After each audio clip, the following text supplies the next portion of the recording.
Hello नमस्कार, मैं doctor Surendra खंसली ज्योतिष आचार्य आज ज्योतिष की इस नई श्रृंखला में आप लोगों का स्वागत करता हूं।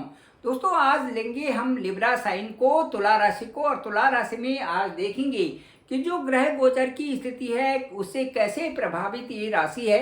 इस समय बहुत महत्वपूर्ण जो गोचर देखा जाएगा, इसमें एक तो केतु का गोचर है जो कि ठीक तुला राशि से 12वें भाव में है। दूसरा मंगल का गोचर है जो कि इस समय नीचस्थ अवस्था में तुला राशि के ठीक जो है यहाँ पर दशम स्थान में होंगे। और उसके साथ साथ जो बृहस्पति का गोचर है वो बकरी होकर के बृहस्पति जो है अष्टम भाव में यहाँ पर बैठे हुए हैं। ये बड़े महत्वपूर्ण इस समय हो जाते हैं। साथ साथ में जो शनि बकरी है और आपके पंचम स्थान में है, यह गोचर भी महत्वपूर्ण है। और शुक्र का गोचर जो कि दूसरे स्थान में होगा, ये भी महत्वपूर्ण है। आइए हम विवेचना करते हैं एक एक करके और सभी को अब बताने का प्रयास करते हैं कि किस तरह से ये प्रभावित करता है आपकी राशि को, तुला वालों को। जिनका भी तुला लग्न है या तुला चंद्र राशि से हम ये बता रहे हैं, जिनका तुला राशि है या तुला लग्न है, वो सभी लोग हमारे साथ में जुड़ सकते हैं। आइए एक एक करके शुरू करते हैं। पहले चलते हैं, इसी भाव में चलते हैं। जो द्वादश भाव होता है कुंडली का, द्वादश भाव व्यय करने वाला होता है। व्यय का मतलब है कि जो ये फर्स्ट हाउस का उसमें नुकसान होता है। यदि यहाँ से इस भाव में कोई भी मैलेफिक ग्रह गोचर करते हैं तो ये समझा जाता है कि खर्चे की संभावना बढ़ गई है। तो जो यहाँ पर केतु का गोचर यहाँ पर है, इससे पूरी संभावना लगती है। केतु जो है नकारात्मक परिणाम ले आते हैं कई तरह से और असंतुष्टता दिखाते हैं। यदि आपके पास किसी चीज़ की अभी बहुत सारी आपके पास आवश्यकता नहीं है, लेकिन उसके बाद भी उसकी आवश्यकता बना देते हैं और किसी भी तरह से उस पर इन्वेस्टमेंट करवा देते हैं। इस तरह से केतु का नेचर यहाँ पर है। अब मैं आपको बताना चाहूँगा कि यहाँ पर जो केतु का गोचर है, अभी ये 18/5/2025 को यहाँ से इधर होंगे। तब तक केतु जो है आपके द्वादश भाव में ही बैठे रहेंगे। यहाँ पर केतु आपके लिए जो है गलत इन्वेस्टमेंट करा सकते हैं, रॉन्ग प्रैक्टिसेस करवा सकते हैं और आपका जो संचित धन है उसको भी खर्चा करवा सकते हैं। क्योंकि यहाँ पर एक बेचैनी बनी रहती है और बेचैनी से हम अपने पैसे को लगाते रहते हैं, कहीं ना कहीं लगाते रहते हैं, जिससे कि हमें लाभ की उम्मीद कम होती है। इस तरह से खर्चा करना और किसी चीज़ पे ज़्यादा लगा देना, इस तरह से यहाँ पर केतु के आने से बन सकता है। इसीलिए मैं सभी जो तुला राशि के जितने भी लोग हैं उनसे कहना चाहूँगा कि इस समय अपना कोई ऐसा इन्वेस्टमेंट ना करें जिसमें कि आपको हानि का सामना करना पड़े। क्योंकि इस समय जो केतु का गोचर है ठीक आपकी राशि से द्वादश हाउस में यहाँ पर है। अब मैं आपको दूसरा यहाँ पर सूर्य की स्थिति को, शुक्र की स्थिति को बताऊंगा। शुक्र जो है आपके ही राशि के लॉर्ड हैं। शुक्र आपके राशि के लॉर्ड होने के बावजूद इस समय अब उनकी स्थिति यहाँ पर बन गई है ठीक जो है दूसरे हाउस में। दूसरे हाउस में अक्टूबर के महीने में यहाँ पर शुक्र है, 25 दिन तक यहाँ पर रहेंगे। शुक्र की जो ये स्थिति यहाँ पर है, इससे मैं ये बताऊंगा कि ये बहुत अच्छे आपके लिए इस समय सिद्ध होंगे। क्योंकि आपकी राशि ये है और इसके ठीक दूसरे स्थान का मतलब है कि धन भाव में जाना। उससे क्या होगा कि आपकी वाणी भी अच्छी होगी, आपका धन परिवार भी अच्छा होगा और आपकी कई सारी चीज़ों में प्रगति की संभावनाएं यहाँ से बनती हैं। और इसमें सबसे अच्छी बात ये भी है कि शुक्र यहाँ से सीधे जो है अष्टम भाव पर दृष्टि डाल रहे हैं और अष्टम भाव उनका अपना ही है। क्योंकि यहाँ पर 2 अंक हैं, अष्टम भाव पर सीधे दृष्टि है शुक्र की। यहाँ पर बृहस्पति जो है बकरी होकर के बैठे हुए हैं, बकरी होकर के शुक्र के स्थान में यहाँ पर बैठे हुए हैं और शुक्र की यहाँ से सीधे दृष्टि इस स्थान पर है। ये भी हो गया क्लियर। चलिए अब हम तीसरी अवस्था में चलते हैं। यहाँ पर जो है ठीक पंचम स्थान में शनि बकरी होकर के बैठे हुए हैं आपके ठीक इस स्थान में। अब जब यहाँ पर शनि बकरी होकर के बैठे हुए हैं तो शनि इस समय आपके 4th प्लेस इस सुख स्थान के भी परिणाम दे रहे हैं। तो यहाँ से संबंधित जो भी परिणाम है वो शनि आपको दे रहे हैं। मुझे ऐसा लगता है कि शनि आपकी कुंडली में इस समय आपको बहुत बेहद ढंग से सेव कर रहे हैं। चलिए अब यहाँ पर यदि राहु की स्थिति देखते हैं तो राहु आपके जो छठे घर में है बहुत बेहतर ढंग से हैं और कई प्रकार से मंगल की जो प्रयास है, शनि के प्रयास हैं, जो केतु के प्रयास हैं, इनको विफल करने में एक ही राहु की ही भूमिका काफ़ी है।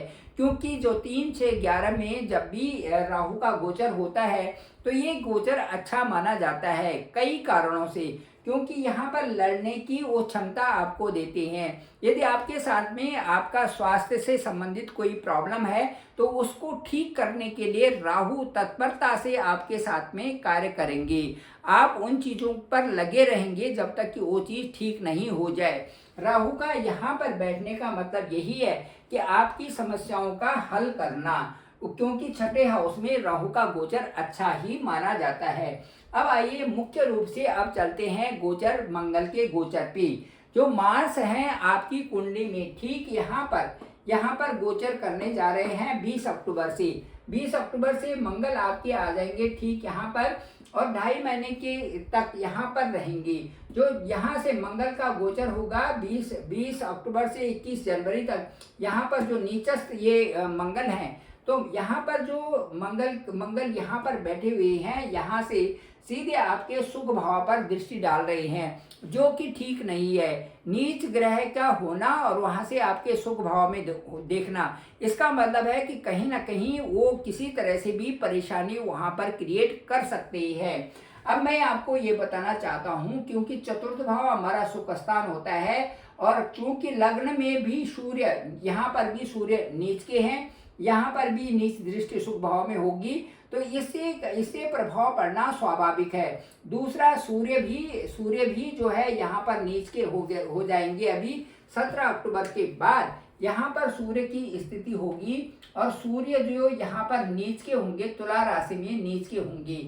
यहाँ पर भी जो मंगल है, मंगल की दृष्टि यहाँ पर होगी और मंगल की भी यहाँ पर दृष्टि जो है नीच की होगी। यहाँ पर मंगल की, मार्स की यहाँ पर दृष्टि नीच की होगी। अब देखिए ये भी गर्म ग्रह हैं और ये भी गर्म ग्रह हैं, तो दोनों जब यहाँ पर आपके यहाँ पर सूर्य रहेंगे और यहाँ पर मंगल रहेंगे, चतुर्थ में मंगल रहेंगे, ये भी अग्नि तत्व राशि है, ये भी अग्नि तत्व के ही ग्रह हैं, दोनों के दोनों। इसीलिए जो भूमि, भवन, वाहन और जो भी आपकी प्रॉपर्टी से संबंधित है, जो भी लग्जरियस चीजें हैं, उन पर बड़े ध्यान से उन पर इन्वेस्टमेंट करें, या इस समय ना करें तो ज़्यादा अच्छा रहेगा। तुला राशि वालों के लिए मैं कह रहा हूँ, तुला राशि के लोग सतर्क रहना बहुत जरूरी है, क्योंकि यहाँ पर लग्न में भी सूर्य का होना कई प्रकार से परेशानी दे देता है और यहाँ पर मंगल की दृष्टि भी शुभ भाव में कई प्रकार से प्रॉब्लम क्रिएट कर देता है। तुला राशि के लोग सतर्क रहें, बड़ा इन्वेस्टमेंट ना करें। जब भी उधार किसी को देना है सोच समझ करके दे, पैसे को किसी को उधार ना दे। उसमें मैं एक रामचरितमानस की एक चौपाई है उसको आपको बताता हूँ। ऐसा हुआ था कि जब समुद्र पार करने के लिए पूरी सेना चली गई रामचंद्र जी की, और उसमें सारे बानर थे और उसके बाद लक्ष्मण जी और भगवान श्री राम थे। तो उस समय क्या हुआ कि 3 दिन तक जब वो तपस्या कर रहे थे तो विनय न मानत जलद जड़े गए 3 दिन बीत, बोले राम सकोप तब भय बिन होत न प्रीत। ये उन्होंने कहा था। ये वहाँ पर एक चौपाई आती है, ये दोहा आता है। और उसके बाद जो है एक और दोहा जो बहुत महत्वपूर्ण है वो ये है कि सठ सन विनय कुटिल सन प्रीति, सठ सन विनय कुटिल सन प्रीति। और उसके बाद जो अगला है सहज कृपन सुन सुंदर नीति, सहज कृपन सन सुंदर नीति। अब उसके बाद आता है कि लक्ष्मण बाण सरासन आनु, लक्ष्मण बाण सरासन आनु, शोषो बारिदि विषकी कृषाणु, शोषो बारिकी विषकी कृषाणु। तो ये जो शोषो बारिदि विषकी कृषाणु ये आता है, इसका मतलब है कि सटसन विनय कुटिल संप्रीति। इसका मतलब है कि मूर्ख लोगों के साथ में विनय और कुटिल लोगों के साथ में प्रीति और जो कंजूस लोगों के साथ में सुंदर नीति, ये कभी नहीं करनी चाहिए, क्योंकि इनका उनको पता ही नहीं रहता। यदि विनय करेंगे हम कुटिल लोगों के साथ में तो ठीक नहीं है, तो उन लोगों से दूर रहें तुला राशि के लोग, जो कि आपके पास इस तरह से लोग आ जाते हैं और एक जो है जो कंजूस लोग हैं उनके साथ में आप नीति का बखान करते हैं, कुटिल लोगों के साथ में प्रीति करते हैं और मूर्ख लोगों के साथ में यदि विनम्रता का व्यवहार करते हैं तो यह उनको बिल्कुल शोभा नहीं देता। और वो जो है अपने यदि उनको आपने पैसा दे दिया तो वो पैसा वापस आने वाला नहीं है। तो ये रामचरित की मानस की चौपाई इस समय आपके लिए ही है और वो आपको इस समय मंगल का जो नीच नीच नीच राशि के यहाँ पर मंगल हो गए और सीधे आपके सुख भाव को दिखा रहे हैं और आपका केतु भी यहाँ पर है। तो पैसे का इस समय जाने का बिल्कुल आसार है और वो पैसा आप खर्च करते ही जा रहे हैं इस समय। इसलिए मैं आपसे कहूँगा कि इस समय इस चौपाई को भी याद रखें और साथ में ये ध्यान दें कि हाँ आप जो है किसी तरह से भी किसी को उधार न दें इस समय में, तो ज़्यादा अच्छा रहेगा। तो ये था आज का, और मुझे लगता है कि ये जो आपकी वायु तत्व की राशि है और ये जो यहाँ पर जो सूर्य का गोचर हो रहा है, यहाँ पर भी मंगल की दृष्टि है, यहाँ पर मंगल नीच के हैं, उसके साथ साथ में जो शुक्र हैं आपके इधर हैं, केतु आपके इधर हैं, इन सभी का एक आकलन करके आपको ये समझ में आ रहा होगा कि वास्तव में तुला राशि का इस समय कैसा समय चल रहा है। बड़ी सोच समझ करके ध्यान से आप चलें तो बहुत अच्छा रहेगा। बाकी आपकी राशि जो है अपने आप में बहुत प्रभावशाली राशि है और आप एक बहुत ऊंचे शिखर तक पहुंचने वाले लोग हो। तो ये था, मुझे लगता है जो ये वीडियो है आपको पसंद आया होगा। आप जरूर से लाइक करें, शेयर करें, सब्सक्राइब जरूर करें, लोगों तक भेजें ताकि लिंक को, और ताकि सभी लोगों की इसकी जानकारी हो सके। मेरा डिस्क्रिप्शन पे नंबर है 9868280191। आप मुझे डायरेक्ट कॉल भी कर सकते हैं, मैं आपका कॉल पिक करूंगा और जानेंगे आपकी कुंडली के बारे में, क्या आपका लग्न है, क्या आपकी दशाएं हैं, कहाँ कहाँ पर आपके ग्रह बैठे हुए हैं, दशाएं क्या बोल रही हैं और आपके लिए उपयुक्त समय कौन आ रहा है। वे इसी तरह से आपसे बात करेंगे जैसे मैं अभी बात कर रहा हूँ, और हो सकता है, मुझे पूर्ण विश्वास है कि मेरे से आप संतुष्ट भी होंगे। केवल वही लोग मुझे कॉल करें जो कि बहुत नीडी हैं। Thank you very much. आप सभी लोगों का आभार, आप सभी लोगों का धन्यवाद।